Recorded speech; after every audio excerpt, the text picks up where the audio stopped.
Barry Burrow. What a good qualifying weekend he's had, Barry Burrow, the number 77, the 27-year-old who has incidentally raced here a number of years ago. Some stock out at the Assen circuit. Fourth in number 10, John Kerr, stands from Honda. 41, Laurie Harger. 127, Robin Hart. And number 27, James West.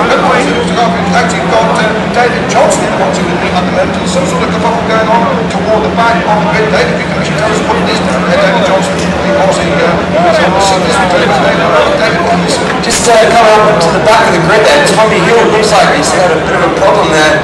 He actually fell over and he's in a lot of pain there. The marshals are actually looking after him right now, walking him along the pit walling there, and his mechanics are walking his bike through the grid, but definitely fell over there right behind Alistair Skinner. Not quite sure what went on there, but definitely Tommy Hill doesn't look like he's in very good. I mean, he's up and walking and he's all okay, but he's definitely in pain right now. And David, Fred, I can tell you that the bike is down here on well, it's started already, hasn't it, Fred? The drama of British Superbikes, the superficial damage to the side of that bike. Sean Muir is down here, the team boss of the Swan Yamaha team, and it's a broken footrest. There is a broken footrest on the back of the bike pit Jennings, and the rest of the team are working on that one.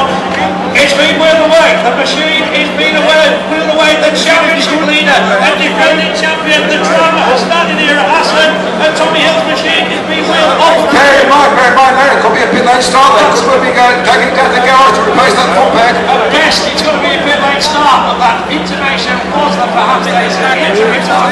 He's walking away now. Gary Eckroll is now well. I think he's actually taken what happened there. Was it a foot pack that caused the incident? That's the question.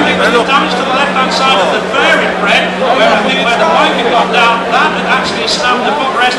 But keep our eye on that one down there. It could have gone. Completely unpredictable. Expect the unexpected. It's already started here at MCE Assen. But with your permission,